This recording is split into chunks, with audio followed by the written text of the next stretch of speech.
J'attends d'un président de la République, dans la situation dans laquelle nous nous trouvons, qu'il atterrisse. Qu'il atterrisse, c'est-à-dire qu'il comprenne que les Français ne veulent pas transformer les 2 pires années de travail les 2 plus belles années, de la retraite en 2 pires années de travail. C'est ce qu'a fait. Attendez, refaites-le parce que du coup, excusez-moi. Allez-y, parce que je sens que vous aviez préparé celle-là. Hein, on se sent quand même un peu quand on se prend les pieds, faut être honnête. C'est en général qu'on l'a apprise par cœur. Alors non, c'est que je l'ai dit beaucoup de fois. Donc là, je l'ai dit à l'envers, mais je pense que tout le monde la comprend. C'est qu'en fait, les 2 plus belles années de retraite, c'est de 62 à 64 ans, et que là, il va les transformer en 2 pires années de travail pour l'écrasante majorité des salariés. Et c'est ce que les Français ne veulent pas, et donc il faut qu'il apaise cette colère et qu'il comprenne. Donc j'attends du président de la République qu'il atterrisse et donc qu'il abroge cette loi. C'est ce que veulent les Français. Il ne va pas l'abroger alors qu'il l'a promulguée ce week-end. Vous me posez la question. J'attends du président de la République qu'il augmente les salaires et qu'il bloque les prix. Parce que le problème majeur des Français aujourd'hui, c'est qu'ils sont pris à la gorge et que vous avez vu comme moi à quel point le moindre panier que vous faites, panier d'alimentation, quand vous faites vos courses, on est dans des niveaux qui sont des niveaux insupportables. Vous avez 42% des Français les plus précaires qui ont supprimé un repas par jour. Un repas par jour.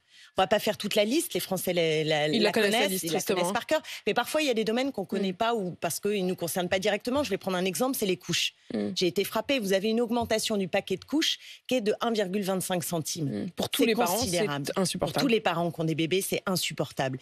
Vous avez le prix du sucre, ça concerne tout le monde. Mais quand vous passez de 75 centimes à 1,50 € en 3 mois, c'est insupportable. Et pendant ce temps-là, vous avez des salaires qui sont des salaires comprimés. Est-ce que le président de la République comprend cette situation? Est-ce que le président de la République est capable de trouver les mots sur la crise de régime que nous traversons? Peut-être aura-t-il lu Libération ce matin qui, en une, dit que 76% des Français estiment que la démocratie est en mauvaise santé et qu'un Français sur 2 pense qu'Emmanuel Macron est autoritaire. Donc, est-ce que Emmanuel Macron, ce soir, aura atterri? J'entends bien que je fais un vœu pieux. J'entends bien que, d'ailleurs, les Français, probablement, n'attendent rien du président de la République. Mais voyez que c'est extrêmement grave. On a bien compris que pour vous, l'important, ce serait aussi le pouvoir d'achat. On va y revenir et la réponse qu'il devrait faire aux Français. Mais quand vous dites, je voudrais qu'ils se rendent compte qu'il y a une crise de régime, est-ce que le fait que vous disiez ce week-end, la légalité, c'est pas la démocratie, ça provoque pas encore un petit peu plus la crise de régime? Non, ce qui provoque la crise de régime, c'est de penser que la légalité pourrait être la démocratie. C'est-à-dire que de penser... La légalité, vous dites cette phrase, hein, la légalité, c'est pas la démocratie. Mais évidemment.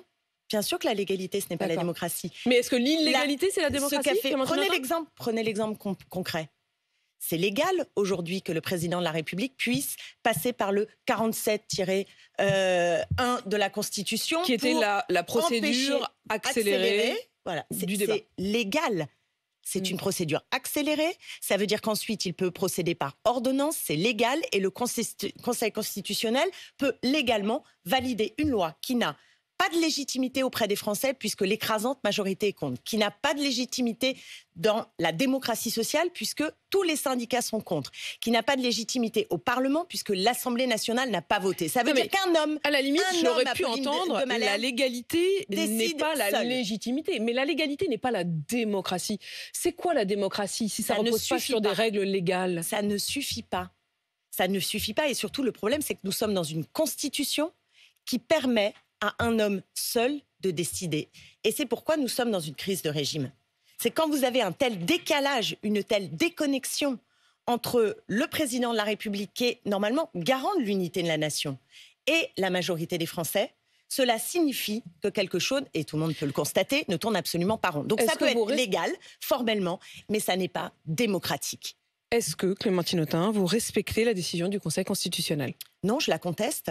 Je la conteste absolument. D'abord, je pense qu'elle n'est pas fondée en droit.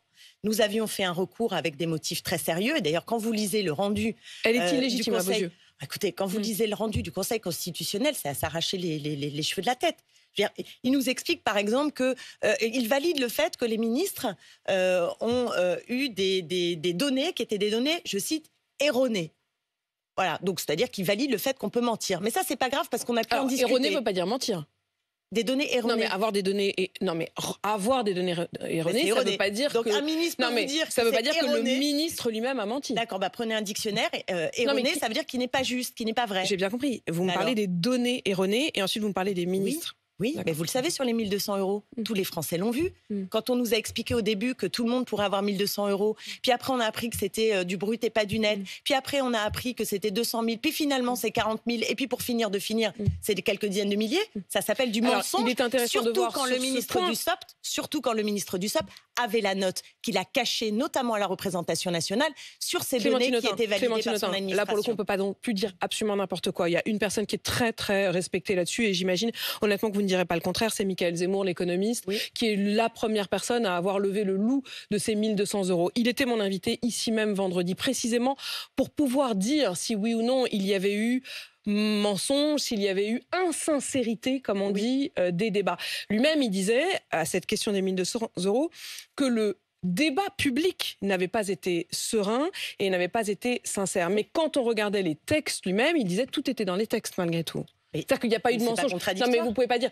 Vous, député, vous aviez aussi accès au texte. Le problème, vous pouviez dès le début dire que... Mais c'est ce que nous avons dit. Simplement, l'insincérité... Vous avez pu le dire, vous avez pu l'exprimer. Oui. Mais l'insincérité des débats est mise en cause par des ministres qui ont des données formelles et qui racontent autre chose. Deuxième point, c'est pour ça que je conteste c'est important de voir que pendant le débat démocratique, on peut le dire. Pour le coup, ce loup-là a été levé au minimum et chacun a pu faire référence au texte lui-même, et dans le texte, il n'y avait pas de mensonge. Écoutez, c'était écrit noir sur blanc. Non, mais on ne peut pas jouer sur les mots sur une question aussi importante que la légalité. Moi, je vous donne différents éléments. Je pense que ce débat n'était pas sincère du point de vue de l'exécutif et que la procédure adoptée était, dit le Conseil constitutionnel, concluez donc que le Conseil constitutionnel est illégitime.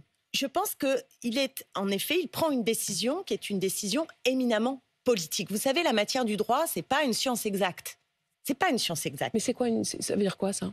Vous le savez bien, il y a de l'interprétation. Oui, il n'y a qu'à voir un tribunal qui rend une décision. Certains scientifiques, comme Didier Raoult, vous dira que les sciences médicales sont elles aussi relatives. Ce que je veux dire, c'est qu'à partir du moment où vous-même... Non, alors là, moi, je ne suis pas du tout d'accord avec ça. Il y a des sciences dures, voilà, des sciences dures. La physique, on ne discute pas de savoir si le Soleil retourne de la Lune ou l'inverse. Voilà, et c'est prouvé scientifiquement, par l'expérience. En revanche, la matière juridique, elle est source d'appréciation. Donc, les prétendus sages, qui n'ont pas rendu une décision de sagesse, mais au contraire une décision que j'estime irresponsable, eh bien, ont fait un travail politique. Et ils ont également rejeté le RIP. Ils pouvaient. Le référendum d'initiative populaire. Il y en a un deuxième d'ailleurs qui est en discussion. Mais vu les motifs avancés qui sont là aussi un peu ubuesques, si vous me permettez l'expression. Vous espérez peu. Voilà, je ne sais pas ce qui va se passer. Il peut toujours y avoir un coup de théâtre, mais c'est pas l'ambiance. Donc, le problème, Marine Le Pen, elle dit du RIP que c'est une arnaque. Si nous avions eu 4,8 millions de signatures, et si ce RIP non, mais que la procédure est une arnaque, qu'en fait, jamais personne n'y arrivera. Alors, il y a quelque chose qui ne va pas non plus. Vous voyez bien que ça ne tourne pas rond. Quand vous avez un homme qui décide seul d'une mesure dont les Français ne veulent pas, c'est le président de la République, et que tout cela est légal, c'est-à-dire que la Constitution lui permet, et je veux revenir sur cette Constitution, elle a été, vous savez, écrite en 1958 dans un contexte de guerre pour un général, qui était le général de Gaulle, et elle a conféré un pouvoir exorbitant au président de la République et à l'exécutif, d'accord ? Aucune démocratie autour de nous, aucun régime démocratique, en Europe, mais pas seulement, n'a un tel pouvoir qui est donné à un seul homme et un système institutionnel qui permet justement de telles choses complètement folles. Donc pour vous, elle est morte, cette Constitution? Elle est morte le 14 avril. Elle était déjà bien entamée, depuis fort longtemps, et j'ai envie de dire depuis le début. Et à gauche, vous savez à quel point nous avons dénoncé le coup d'État permanent, en fait, le fait que dans ce régime-là, il y avait quelque chose de fondamentalement autoritaire. Mais aujourd'hui, je pense qu'on arrive... une autre. Je pense qu'on arrive à quelque chose qui est nécrosé.